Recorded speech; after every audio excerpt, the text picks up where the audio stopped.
we're too busy to take the time to think about what you can do to help. You know, Right. maybe that sounds fucked up, but it's true. Like, the real value is like,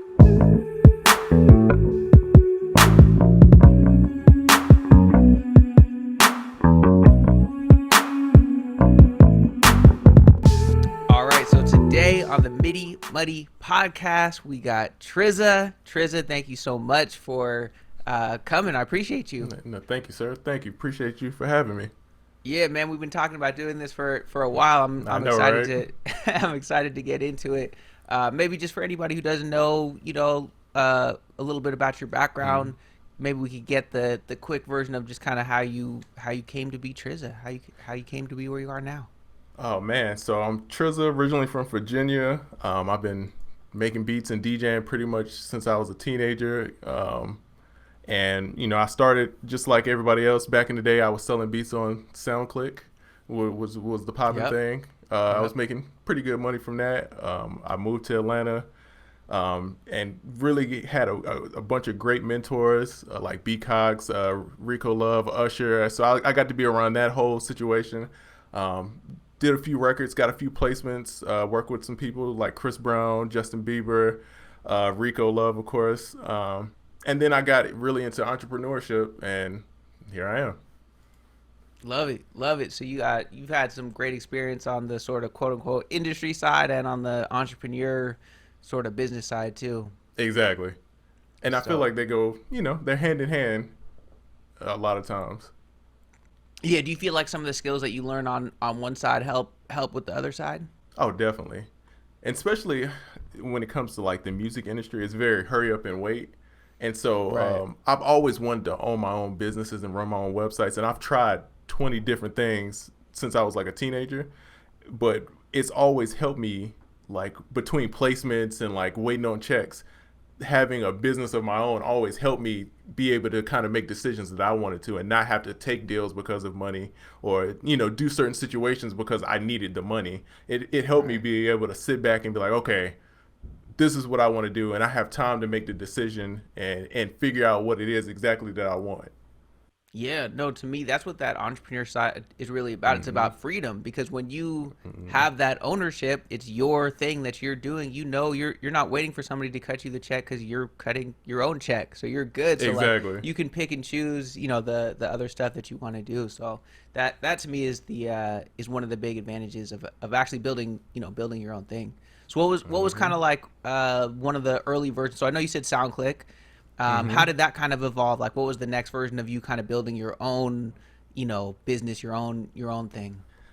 Man, I've always been into, I guess like, I don't want to tell my age, but like growing up with like MySpace and like building themes and stuff. So I've always been into like websites and like, you know what I mean? Like, so that was always a thing. So Bro, I think what's funny is I feel like MySpace introduced a lot of people to like HTML, and like I know it was for me, like I never knew anything about that, but you could like customize it and make it look, they all look exactly. horrible. But and that was the whole thing. But you learned a little HTML. I know for me that was the first time I learned any kind of like coding or anything like that. So man, shout out to MySpace for creating got the stars floating around. Got to change the arrow on the joint. Yeah, that was the wave. Yep. Yeah, and, for sure. So you were kind of on MySpace, doing some like selling beats on there and stuff like that, or? Well, I would just sit there and just learn coding and figuring out stuff. So that kind of like opened up the window of like making websites. So me and my brother originally started making beats together. My brother's a DJ also and a producer. And so we were making beats together, and we would be on SoundClick selling beats. And I was making, in high school, I was probably 14, 15, and I was making good money for a 14, 15-year-old, like selling beats online. And then I feel like the pricing was different. It was a different time with SoundClick. So, it was still kind of new of selling beats online. So I enjoyed that. But then it got to a point where that started getting, I think SoundClick started slowing down maybe like 2 or 3 years after that. And I started an eCommerce site selling shoes. So I went from SoundClick to that, but then that was doing kind of decent. So I would buy equipment, and the whole time I'm DJing and I'm making beats. So I always had like a website that I was running, and then I was always making beats and DJing. So that's always been my strong points. And, and continuously now, same formula of running websites, making beats, and DJing. Okay, so that first ecom site, was that on Shopify, or what kind of platform are we talking about? So this was WordPress. This was before pre-Shopify. But Okay. the crazy thing is, so I was watching Shark Tank one day, and Damon was on Shark Tank, and he was saying that I'm gonna invest in this new company called Shopify. Right? I'm a Mm. big Damon fan, so I start checking it out. My girlfriend, her family, they're all like into the beauty industry, so I tell her, I'm like, yo, we should start a website selling beauty stuff online. So if you look, I'm one of the first Shopify sites. I opened within those first months Whoa. with that website. So that site Wow. has been up. It's one of the very, very beginning ones because I heard Damon talking about it. So I signed up. We made a site and we did, man, well, like 6 figures. It's I still believe it. going That's like a in the billion beauty. dollar industry right now. hmm And it's just doing it from the house. So that was like my first like success in e-commerce. But then at the same time, I was still making beats, still chasing placements and doing that at the same time. So it's been, it took me a while that I had to understand like certain stuff to keep all of this going. So I had to learn Mm-hmm. about like delegation and Right. VAs and to-do list and all that stuff because I'm not naturally the most organized person. So that had to come had to pick that stuff up to keep everything going together. But I'm glad. It's one of the best things that I've learned. Yeah, no, I want to get into all that, Mm-hmm. but just so a little more on the journey. So, okay, so you start with the e-com with stuff Mm-hmm. sort of outside of music, right? With Right. sneakers, beauty. Mm-hmm. When did that start to turn into connecting those worlds of, oh, I can use these skills that I've learned in e-com as far as how to set up this site, how to drive traffic Right. to it, how to do all that kind of stuff. But now let me do something music related. What Mm-hmm. was the first version of that? Well, it's crazy. So a lot of how I got in the music industry would be like, hey, I DJ, so if you ever need something, I can help you out. Or hey, you need a logo, I can help you get that. But Mm. and I would just do favors for people, like, and I wouldn't ask for anything in return. But then when people found out I made beats, it would be like, oh, well, let me hear it. And so it would open a lot of doors of just me, just being willing to help people with trying to get on that side. Like perfect example, Sound Oracle. Me and Sound Oracle do a podcast together. That's like my brother, like big brother. When I met Oracle, people thought he was Shout fake. out Sound Oracle. Nah, that's my bro. Like That's much respect to him. Like love him to yeah, death. love Sound And, Oracle. and when I first met him, nobody thought he was a real person. Everybody thought he was like a myth. They was like, "Yo, I heard it's this guy that makes the sounds for all the top producers." You know, but he's hard to find. And Oracle's really to itself. If you don't really now, Oracle's out here. Oracle's doing events, but at that time, if you didn't know Oracle, you would never find them. And so my manager at the time knew Oracle, and they came up together under like Polo and all of that. So they knew each other very well. And I kept begging him. I'm like, dog, please introduce me to Oracle. Please introduce me to Oracle. So I signed a pub deal. I get my first pub deal. And the first thing I bought, I paid my lawyer, I paid my manager, and then I called Oracle and I said, yo, I will come to your house now and write you a check. I need sounds. Mm. Because, anytime I make money from music, I try to buy something that's going to help me back in music. So the first thing I did is I went and spent money with Oracle. And through that, we got really cool. And then he was trying to get online. He was trying to start learning like website stuff. And because I had a background in like graphic design and building websites, I was like, oh, let me help you. So the original Sound Oracle logo, I did that. I helped him build the original website when he started redoing all that stuff. So that was like my ace in the hole. It's like if people were trying to get into that space, I could help them, and then they would help. Like Oracle helped me a lot with sound design, and as far as like picking sounds and learning those techniques. So that's a lot of how I got into a lot of these like industries. Um, Bro, that's just to stop you real quick. That's just such uh, a gem right there, and something that I feel like comes up a lot on these podcasts is like you learning these different skills, and sometimes you're not even sure where it's going to come in useful, or it doesn't even feel like it's mm-hmm, related to music or whatever. But then once you get good at whatever that is, maybe it's graphic design, maybe it's building mm-hmm, these e-com stores, that ends up opening the door because now that creates the opportunity where you can give value to somebody like Sound Oracle, who now exactly. creates this whole nother, thing for you in music. So just to me, the gem there is just like, don't be afraid to try all these different things. Even if it feels like, why am I learning whatever Shopify right now? Like I Right. want to do music, but it's like, no, like go down the whatever those paths are, with that those opportunities that present themselves to you, and when you start learning that stuff, like those skills are gonna transfer to where you can now cash that in for like that's how it is for me. That's how I know Sound Oracle. That's how I know you. That's how I know so many of these influencers, because like, oh, I'm like the funnel guy. Like, okay, this guy can help you build funnels and make money. Cool. So that's my in. You know what I mean? And now I'm able to use that to bring that back to my music. So my bad. I didn't want to stop your story, but I just feel like that's such a gem right there that people need to catch on to. Yeah. So, man, please, like, if you got a talent, man, help people, man. That was my thing. It's like, all right, or either it was like rappers would be like, oh, I need a DJ, and I was in the clubs DJing, so it would be like, all right, you want me to play your record? Here's some beats. So I would just always try to barter and exchange, like, hey, I'll help you out, and not necessarily looking for anything in return, but I would just throw it out there, and then a lot of people would just remember me, and they would just be like, oh, he helped me out.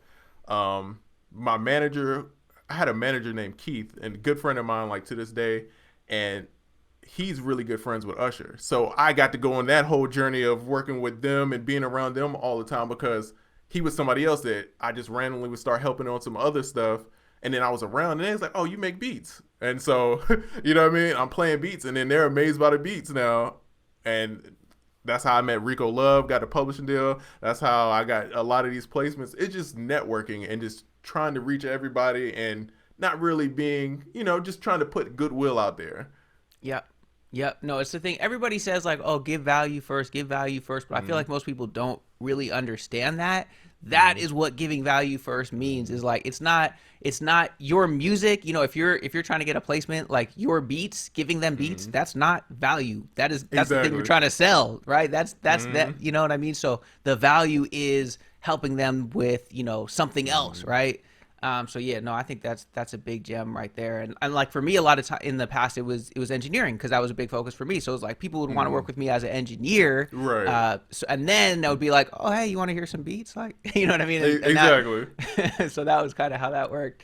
But so you start, so you're doing the eComm stuff. I'm curious about when did the eComm turn into you selling music stuff, whether if that was beats or kits or what I mean? So I had the beauty eCommerce, and that was doing great. And that was like a learning process of learning Shopify. I've never really ran a business that was that successful at that time, so I had no idea what I was doing. And then so when I met Oracle, all that was going on, and so I'm helping Oracle start his business, right? So Oracle said basically Oracle was selling sounds through the DM. Like, I don't know if he's ever told people how this was working, but he was DMing people links and doing it like that and taking it one at a time. I'm like, bro, I'll build you a site. Like, I'll help you out, walk you through it. And I think he had built like a makeshift site, but it wasn't the greatest. And then so I introduced him to Shopify, and so in return he was helping me learn sound design. And so Sound Oracle's website is very all about Sound Oracle. It's his sounds, but I wanted to have something where it was like my friends and like other producers that I could sell their sound packs. So I talked to Oracle, and I was basically like, yo, I don't want to step on your toes, because I want to do kind of the same thing, but we could do this together. We can help each other out. And that's how we kind of approach everything, is we literally kind of do the same business. But if I find out a gem, I go to Oracle like, hey, bro, you should try this. And then vice versa. So I feel like we both helped each other grow tremendously, because we're covering so much ground from one person trying this and then one person trying this, and then we go back to our results and be like, yo, this worked for me. How about you try this and switch this around? And then we go back to the drawing board. And so I feel like we both had a lot of growth through that. So that's how I started the producer kit, is just that, me wanting to like put my friends and make sample packs with them, like Ayo and Keys, who just did WAP for Cardi B and Megan Thee Stallion. I got a kit that I did with them. Those good friends of mine. Diego Ave, who it was just on the Obama playlist, for records he's produced, and that's like another one of my good friends. So I do kits with these people that I know, and give them kind of an avenue, because they don't want to do all the technical stuff, and they don't want to build the websites. They just want to put the product out. And I feel like I make it a lot easier for them. I do all the design. I get all that stuff together for them. So it's just like, give me the sounds. I'll make the play for you, and then we're going to put it out to the world. And so that's kind of what the producer kit has become, is like a boutique for these kind of producers to make packs. Smart, smart. I love it. Yeah, it's exactly what we were just talking about. It's just you bring that value, something that they don't know how to do, they don't want to do, whatever, and then it just creates the opportunity for you and for them. So okay, that's dope. And so that's how I see. So, what's Sound Oracle's site? Is it just Yeah, soundoracle.com? soundoracle.net. .net. So you started that first with him, then you started the producerkit.com after? Yeah, so I just helped him put his site together. So I helped him with graphics, and I knew that was gonna be his thing, and that's what he wanted to do. And then I was trying to find a business because with the beauty stuff that I was doing, the issue was I didn't care anything about it. Like I don't know any. I'm just doing the business. I'm just like, how do we fulfill these orders? How do we make this money? So I wanted something that I cared about that was in that sector, and I didn't like selling beats online at a point. So then to me the kits was like, okay, this is my option. This is where I could really like buckle down and get into. Yeah, no, for sure. That's dope. So then, so you started to talk about a little bit, to be able to do this stuff, talking about like delegation and task management, project management, team, stuff like that. So I'd love to get into a little bit of that because that's something that's a big topic for me. At this point I've got a pretty good sized team, and there's no way I could do it, Right. nearly any of the stuff that I do without that team. So I'm curious, kind of what was your journey with that? Like, what was your first hire? Let's say, how did you kind of come about that? Oh man, so okay, I'm running the beauty website. I'm helping Sound Oracle. We're doing a podcast together, and then I'm running the producer kit. I'm trying to start that, and then I'm still in the studio 6 days a week, 8 hours at a time. And it would just get to a point where I was like overwhelmed. I wasn't sleeping. Like I would be so stressed out because it would be so many tasks that I couldn't get done, and something had to get done.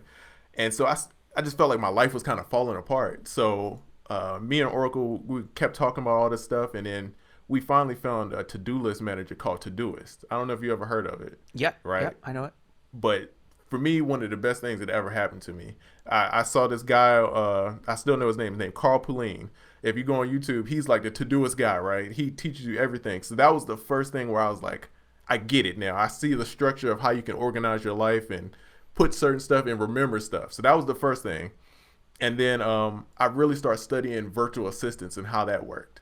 So my first hire was a personal assistant just to help me do everything, and that one, I went through maybe 4 people.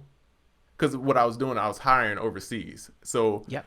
Anytime you're hiring overseas, it's very hit or miss. You got to find a qualified person, someone that understands a lot. Because a lot of times you get people that's cheap, but it's not necessarily good. So I had to learn you pay for what you get for. You get what you pay for. And so after maybe 3 or 4 people, I found my VA. Her name's Mary, still with me to this day. We've been running like 3 years. I also hired her husband. Her husband helps with the graphic design. And then he also helps with the beauty business that I run. So that took a lot of weight off of my shoulders. And then I start using Asana, which is like a project management. That's huge. That's huge. But so hold on. So I just want to get into some of the details as far as the hiring process, because I feel like a lot of producers are maybe at that point where they haven't quite hired somebody yet, or they're about ready to. So what are some of the details as far as like when you went through those few, what service did you use? Like a lot of times I'll use onlinejobs.ph has been a great one for me. Upwork I've had some luck with. What where were you finding those those potential hires, and then eventually the one that you actually hired? So everybody that I've gotten has been from Upwork. Upwork, yeah. Yeah, so I've had some pretty good results from Upwork. I think the biggest thing that at the beginning I was messing up is I didn't know what I was looking for. So I'm telling people like, hey, I want an assistant, but then I didn't understand how to delegate certain stuff to them. So I would hire people and then they wouldn't know what to do because I didn't understand how to delegate. And so I would buy every course about delegation and working with VAs and just study, trying to learn how that works. And now I feel like I have a good system of like video recorded one time, write out the SOPs, put it in a template, and then boom, makes everything much easier. So if I feel like if you're starting out, just study, like learn what VAs, like learn how to write your task out so someone can understand it. Because what I would do is just be like, hey, do this for me. And then I didn't think about like they need to log in. They need this. They need to know what caption to put. So then it made me start thinking like how to break everything down in like small pieces of like, oh, okay, so I need a landing page, which means I need to write these captions so they can fill this in. I need these graphics, and so it makes you start thinking different. And then from there, I feel like that's when everything kind of start changing for me. And I started getting way more done and was able to still make beats and still get all this stuff done while making beats. Right. No, having those what is it called, SOPs in place, it makes all the difference in the world. And it's one of those things where it's such a hassle at first because it's like, okay, I could just do this real quick, or I can take 2 hours to document every little step of the process or whatever. And so I think a lot of times we get frustrated, like, all right, well, this isn't even worth it. But the thing is, you put that time up front, you put those hours up front, and now somebody can do that for the next 2 years for you, right? So Exactly. it's just like front loading that time and having the discipline to be like, all right, I'm going to suck it up. I'm going to put in that time and energy now. And I think it's the same thing too, as far as just training somebody, that Exactly. it's tough because we hire somebody because we're overwhelmed, right? And now all of a sudden we bring somebody on and we're like, okay, I want that relief instantly because my life is falling apart, right? Like I have no time to do all. And now you bring somebody on, and what you realize is, wait a second, this is going to take way more of my time to actually onboard this person. You got to put in hours, every day for weeks, in my opinion, to do it right, and then maybe taper off a bit. But again, it's that long-term commitment and understanding that ultimately, it's going to be valuable. Yeah, I had one more thing. So if anybody they're trying to get a VA and they're trying to start out delegating stuff, first thing I would do is write out everything that you do for like a week. It sounds like weird, but like you'll start noticing there's so many things that you do that someone else could do easily. And even just by eliminating those little things, you free up so much time. Like I would like be making graphics because I knew how to, like I knew Photoshop and Illustrator. And it's like, someone can do this just as good as I'm doing it. And then I don't have to do it. So now I don't make any graphics. Like it's rare that I pull out like Illustrator or something. But so I would write down everything and kind of just document like, okay, I need to do this. Like, no, I can't hire somebody to make this beat for me. Or you can, but certain stuff you want to do, but then it's like posting something on social media or scheduling this email, like stuff like that. It's like, oh man, I don't have to do this at all.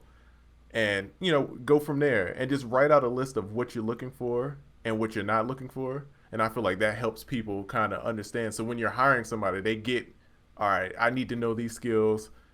And I already know what I'm getting into going into it, instead of kind of just being vague and be like, hey, I need somebody to help me. And then you don't know how to explain how to help yourself, So that was my issue at the beginning. Bro, that first part about like realizing how you're spending your time, it's crazy. You don't know what the version that I recommend doing of this, which is like kind of intense, is a time study where I have a timer that goes off every 15 minutes. I use an app called Repeat Alarm. And so it's literally every 15 minutes this alarm goes off. It's super annoying. Like I wouldn't do this all the time, right? But I'll do it like 7 days at a time, and I'll do it every few months or something. And so every single time that timer goes off, I fill it out. I just have a little little spreadsheet or whatever you can do on a piece of paper. I'm just, okay, what was I doing just then? Right, and then you write every single thing down, and so it's basically just talking about exactly what you're doing, but even a little bit more of a finer point on it. Then you go back and look at that, and now you can categorize every single thing. And the terminology that I've learned is strategic or tactical, which is you're saying like, okay, the strategic stuff is really the stuff that you as the owner of the business really still should be doing, right? Maybe that is making that beat, maybe it, whatever that is, right? But then the tactical stuff is the scheduling the email, is the, whatever it is that you can hand off. And now all of a sudden you have, first of all, you're going to get mad at yourself because you realize you spent 2.5 hours on some tactical shit that you should not be spending your time on. And second of all, you go through that and you list everything that you put that little T for tactical next to, and that becomes the job description for that hire. So it kind of, same kind of thing. It's life changing. Get a to-do manager Like I use Todoist, and then for projects I use Asana. But you can, Mm-hmm. it's ways that you can link them all together. So if I get a task on Asana, it shoots to my Todoist. So only thing I had to look at is one thing, and I know for the day I need to get these 5 things done. And to me, that's because I start getting overwhelmed. You ever get to a point where like you don't want to check your email, or you don't want to look at something Bro. because it's like, bro, I know it's gonna be overwhelming. I already know. Every day. So that helps me a lot because it's like dealing with so many different things and trying to be productive in all of them. This kind of keeps me like, all right, I know I need to focus on this business today, so I at least get this out, but then I can get back to music once I do these 2 things. So that to me has been one of the greatest things for me, to be able to run other businesses and still be able to be in the music industry and still do my thing in there, and be in the studios and hang out, and but still be making money on other stuff.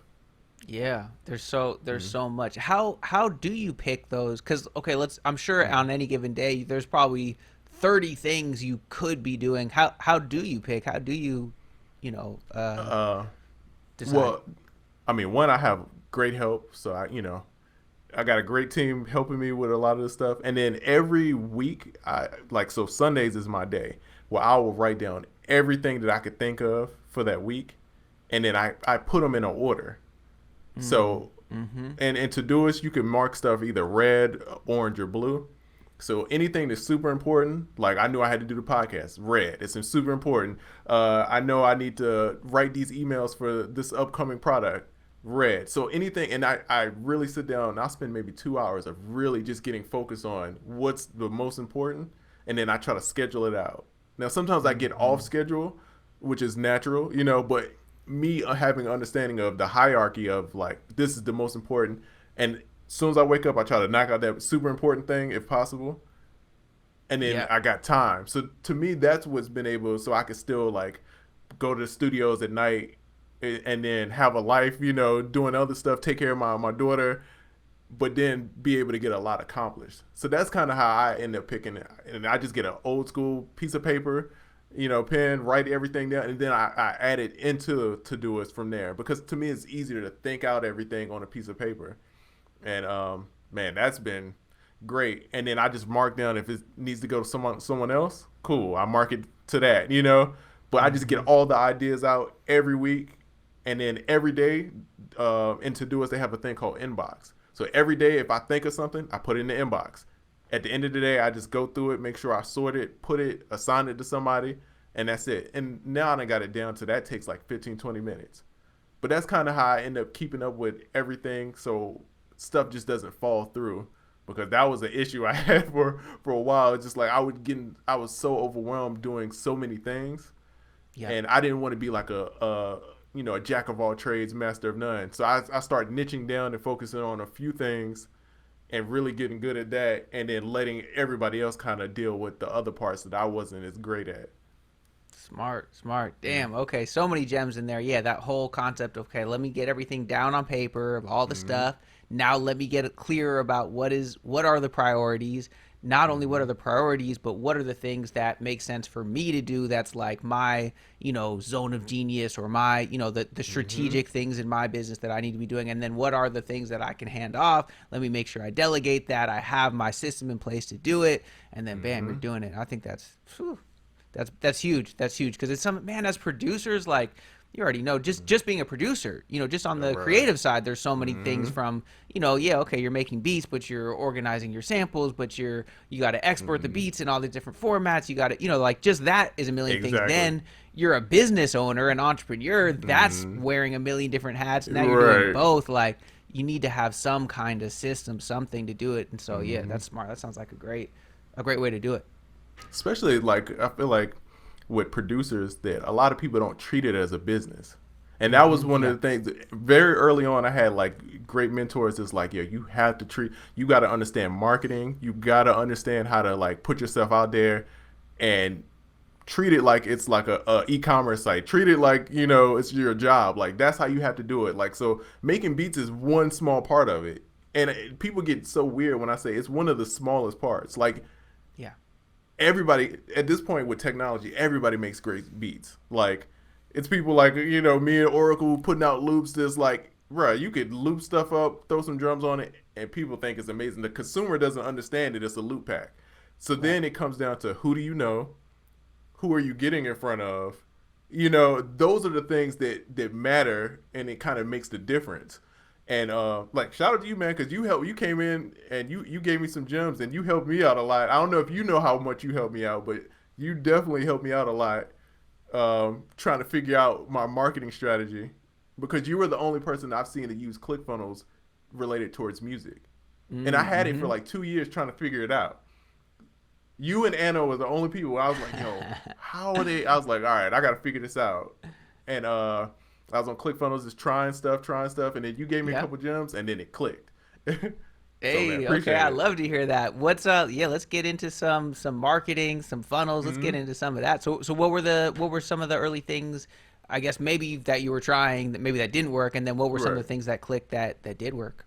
So at the beginning, I had just a Shopify store, and I was selling sounds, and I would do Right. good. I would have it wasn't very consistent though. I would have months where I would make a crazy amount, and then I have a month where nothing was happening, right? And so during the time I was really trying to learn Facebook ads, and I wasted so much money. I don't want to say wasted, but Sure. I learned a lot trying out Facebook ads a lot, right? And then Understood. trying cold Facebook ads, trying retargeting, and I couldn't really get anything that worked, right? And then when I seen how you were using ClickFunnels with like the Midi Money course, right? I was like, oh, I could use this concept and I could just flip it, right? And so I just start using it towards sample packs, right? Same concept, same. And Mm-hmm. I think you called me one time on Zoom, and I was working on a course, and you helped me like figure that out, like with my copy and everything. And you gave me some gems about funnels, and then from those changes, and then a few rounds of testing some different ad creatives, like my sales went crazy to the point where I make more off ClickFunnels than I do Shopify. Love it. It Love it. completely flipped, and so like I'm a fan, man. I appreciate it because you definitely gave me some gems on that. Man, no, it's certainly my pleasure. That to me, I love this stuff. I just geek out on this Mm, stuff, and when I get a chance to, it's great to do it for myself, and it's there's another level of fulfillment. It's fun when you get to help other people out and right. hear their stories of, oh, this Hmm. helped me, or this got me to that next level. So that's super dope. And yeah, and I think that is something that a lot of times what I talk about is selling beats because that's kind of what I've done. But Right. it applies. It's almost exactly the same for selling, Mm, sample packs, kits, loops, hmm. whatever. It's really the same concepts. And to be perfectly honest, it applies to anything. But Hmm. it's a very direct relationship as far as the tactics, the strategies Hmm. that you can use for selling beats and for selling, loops and kits and packs and stuff. So between that and like and I think people got to understand of like learning the concepts of stuff, right? And not just like trying to follow every step, but understand why that worked. Because soon as you explained it to me, I was like, oh. To me, it reminded me of like when people talk about a free plus shipping. It's Yeah. to me, it's or a tripwire. It's very similar, but you finessed it, and I was like, oh, that's genius. Like I see what you did. You know what I mean? So then once that clicked for me, I'm like, oh, okay, I could take this and use this 20 different ways, and that's what I've been doing. I use it in the beauty industry that I'm in. I do the same, bro, the same play. I just finessed it, flipped it around a little bit, and it's working great. So I'm just Bro, taking the concept that's working and and going with it. that's a big gem. That's another one that, I've been doing a few of these podcasts now. The theme that comes up a lot is just that idea of taking a concept of something that's working over here, whether if that's in Mm, this industry or whatever, and then you just apply it over here. That's all me exactly. and Anno Domini did as far as, the way that we set up our funnels and stuff. It's not like we invented Hmm. anything. We just took something that people weren't really doing in this industry and applied Hmm. it over here, and now all of a sudden you look like a genius and now it works Yeah. great. No, I mean, it So was genius, bro. I'm not gonna front. When I seen it, I first saw Anno, and I was like, "Oh, this is genius." Because I'm in the sample pack game, so I know everybody that's in there, like modern producers. I right, know producer grunt, like everybody that's in it. right. I study and I'm seeing what they're doing. So when I seen how he was moving, I was like, "Oh, that's genius." I gotta I gotta get on board. So that's what made me start getting into ClickFunnels and watching a lot of Russell Brunson stuff and Steve Larson. Yep. Like that's what really got me into it, is just seeing that, and then I start putting two and two together and like, okay, cool, this makes sense. Yeah, man. I see the traffic secrets book Oh in back. I yeah. see the beat traffic Oh blueprint. yeah. I got all of, bro. I got all the Russell books back there. I actually got two copies. You sent me a copy, and I had just bought a copy too. And I was like, oh, I keep both of them. One of them I mark up and highlight, and then one of them I keep fresh.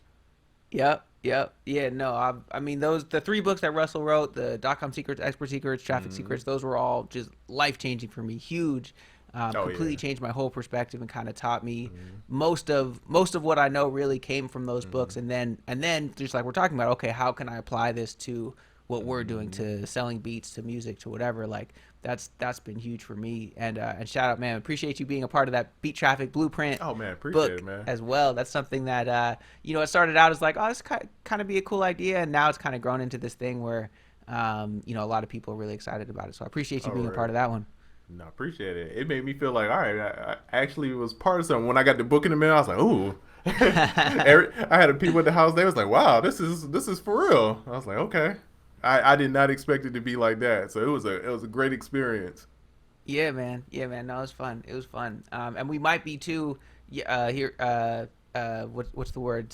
Special release right now. We might be creating some more physical copies that could go out to more Oh, people. dope. So just Dope. in the works. Nothing for sure Hmm. yet, but that might be something that we'll be doing, because right now people can grab that ebook. We'll drop the link later or whatever, but yeah, that might be something that we'll be doing physical copies of, which would be pretty dope.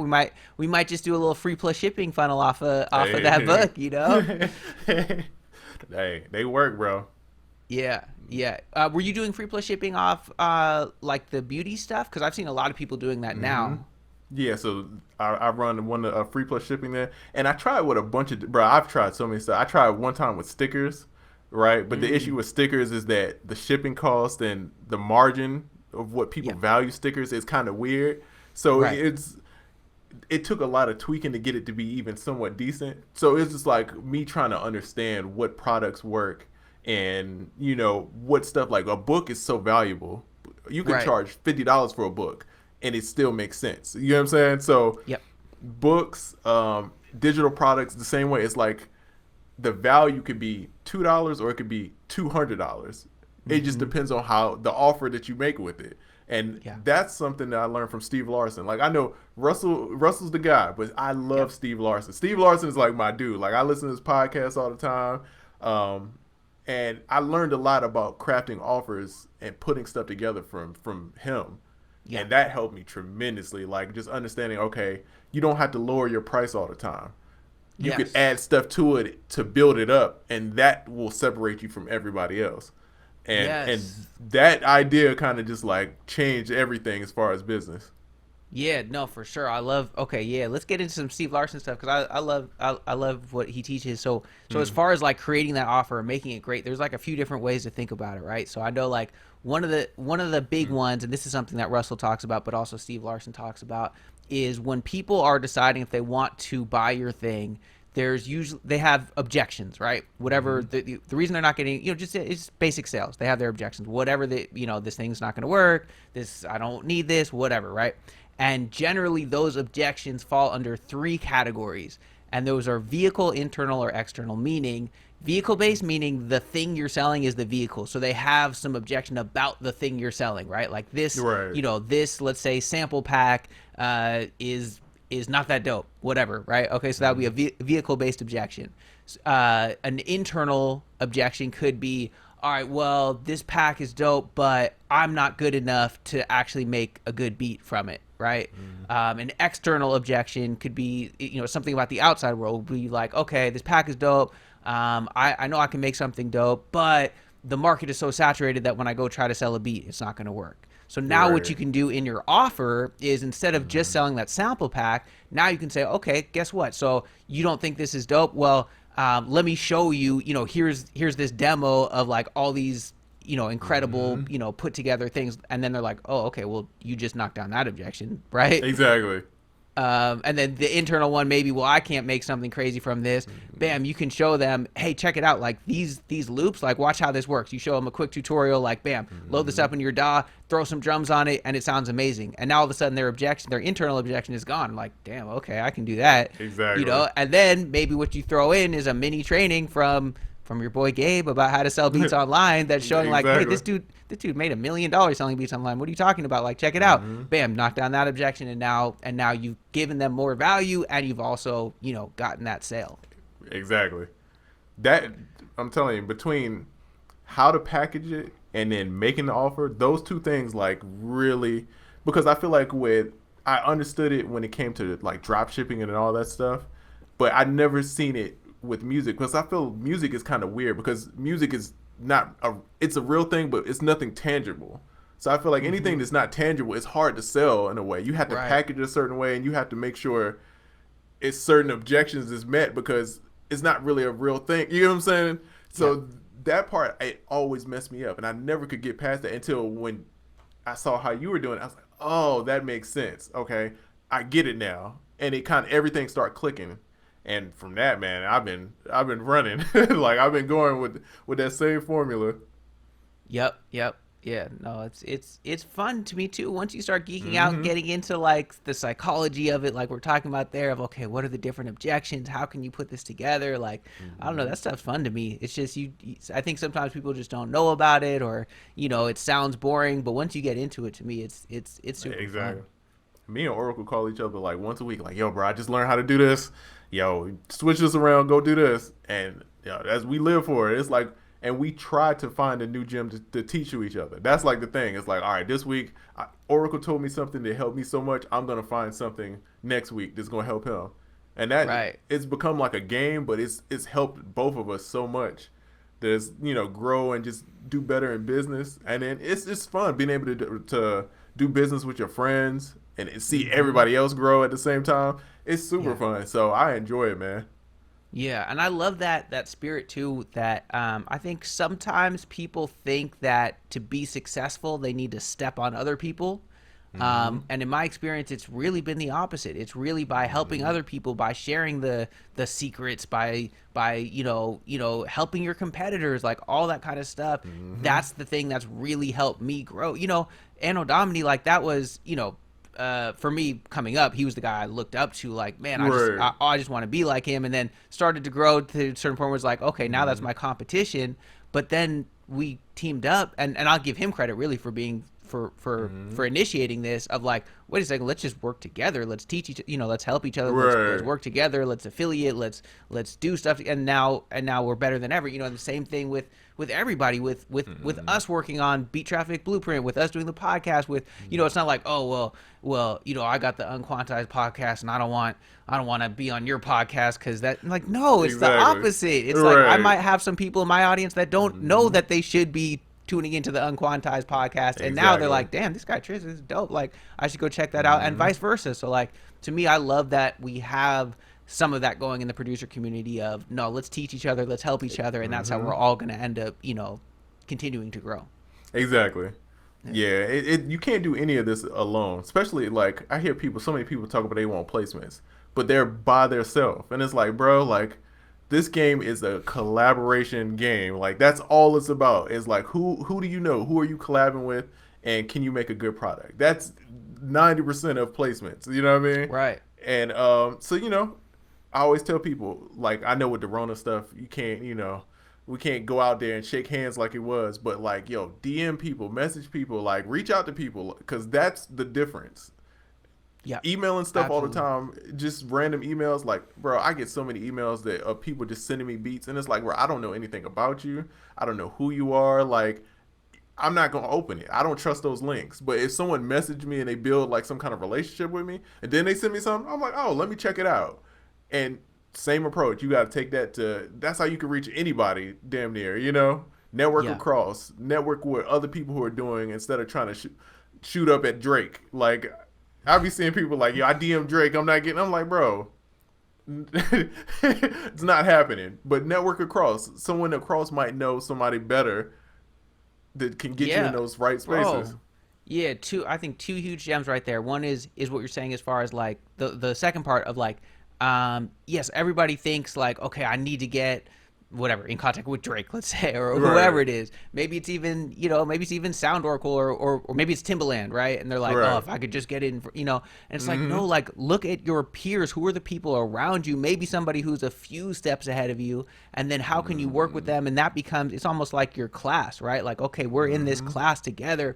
We're going to continue to support each other and keep, Right. sharing each other's audience, sharing ideas, and together, we're gonna come up. Don't always be trying to shoot for that top thing, Exactly. and eventually you'll end up getting there by doing that. It's the same thing that I did, where it's like at first, I was doing these beat pack launches for years, and I would reach out to everybody, whoever I could get, and slowly I get a couple people on board and on Right. board, and now finally years later, now I'm at a point where like, I can reach out to a lot of producers, and they're gonna know. But Right. it took me a long time to get there, and it's because I put in that work first. And then the other thing you said too, as far as like reaching out, like just sending out beats, to me that relates back to what we said before of giving value first. Like your beats, your music, whatever, that's not the value. So like, what can you do for that person? And something that I thought about too, while you were saying that, is even sometimes you saying, hey, is there anything I can do for you? Like, that's a good start. You know what I mean? That's better Right. than, but the truth is, if you're reaching out to Triza, you're reaching out to me and you say, hey, is there anything I can do to help? Like, we're too busy to take the time to think about what you can do to help. Right. Maybe that sounds fucked up, but it's true. Like, the real value is like, okay, let's say you do graphic design, is you send me a DM of like, check it out, I just put together 3 images that you could use right now for ads that are going to be dope. And I'll be like, oh, wow. Okay. You know what I mean? You Exactly. did the work already. Right. You know what I mean? Or a version that I'll do is I'll go, I might reach out to a producer or something, and I'll create a quick screen share video, and I'll go onto their sales page or whatever, and I'll be like, hey, this looks awesome. I just saw a couple little things. I think maybe if you tweak the headline here, if you change this, and this, you might be able to get a couple more sales, and I'll send that as the way to initiate the conversation. And I'll say a couple sentences like, hey, my name's Gabe. I've done this, and this. Right. So you know what I mean? So that way I'm not saying, hey, if you ever want, I might be able to help you with some, like, get more sales. They'll be like, but if I send them that video, that 2-minute video of pointers, then they're like, oh, wow, you actually gave me value. Okay, now let me hit you back. Let's start this Exactly. conversation. Exactly. So I think that's something that I think people can look out for. What are those skills you have, whatever it is, graphic design, whatever. Start with that value. That's how you get in contact with those people, and now you can start that relationship. Because people don't talk about like how you meet somebody determines a lot. Like your introduction to somebody determines how you approach them. So people who just spam emails, to me, you're like the guy that's like on the street handing out a CD with headphones. Like, you like hip hop? Put on these headphones. You know what I mean? It's Right. like you're that guy, and nobody wants to. I mean, no offense to that guy, but like whenever I see those guys, like I avoid them, because it's like, bro, I don't know who you are. I don't want to put on your headphones, and I don't want to listen to that random song, right? But Yep. if your friend be like, hey, this guy's cool, y'all should meet, then it's totally different. Like the energy is gonna be completely different. And the same thing goes for like DMing and in the music industry. It's especially in Atlanta, bro. Atlanta is so small. So if you know 3 or 4 people that's in the circle, you know damn near everybody, because everybody's so close, and everybody goes to the same clubs, everybody goes to the same studio. So if you know a few of those people, you're gonna end up meeting damn near everybody just from those circles. So that's how I end up getting in a lot of these circles and knowing a lot of these people. It's just being cool, networking across. Not only did I try to like talk to the big producer, but I want to know who the engineer is, who is the songwriter, who is the guy in the corner, like, Right. because he's there for a reason. And Yep. those end up being the people that become A&Rs, and those be the people who become bigger, huge producers. Like, those are the people you need to know and stay in contact with. Exactly right. Exactly right. Especially because, well, for one thing, all those people around, like the engineer or whatever, those are the people that have the ear of those people that you want to get in contact with. And the guy who's the intern right now is the person who's going to be running the show in 3 years anyway. So like, Exactly. you might as well make friends and be cool with them. Don't be an asshole, because he's going to remember in 3 Yeah, years. exactly. Yeah, man. gems on gems. Well, man, this has been great. You've dropped plenty of gems. Oh man. Man, really appreciate it. Maybe if you had any other things you wanted to, any last words, anything you want to get in there, and then if nothing else, if you could just let the people know, what's the best place to find you, the podcast, the site, the socials, whatever, and then whatever else you got coming up, any combination of those, just to wrap things up. I would say my advice if I had to give somebody some advice would be, as Miss Frizzle used to say, like, make mistakes, get messy. Like, try stuff. You're not going to learn Facebook ads until you spend money. You're not going to learn the stock market until you spend money and try it, So put yourself out there, experiment, research, pay for courses. I buy any course that I could find that will shortcut my learning, because I could either spend a month trying to figure it out on my own, or I could spend 2 hours learning the shortcut to get there. So, and not just my courses and Gabe's courses, but anything you're trying to learn, shortcut yourself, put yourself in the best position to learn stuff quickly. So that would be my last little final thing. And if people want to reach out, man, it's at Triza, Triza, on pretty much everything.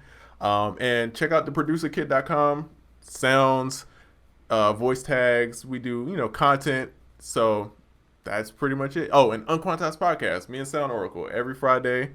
We on Instagram Live. We on YouTube, answering questions live from different producers. So yeah. Dope. Right on, bro. Really appreciate you. Oh yeah, appreciate you, man. This was fun. Shoot, I'm mad it's ending. I can keep going. I know. We'll do another one. We cool. got to keep them wanting more. We'll do another one soon. Definitely, all right, bro. Appreciate you. It, man. Yeah, thank you, man. All right.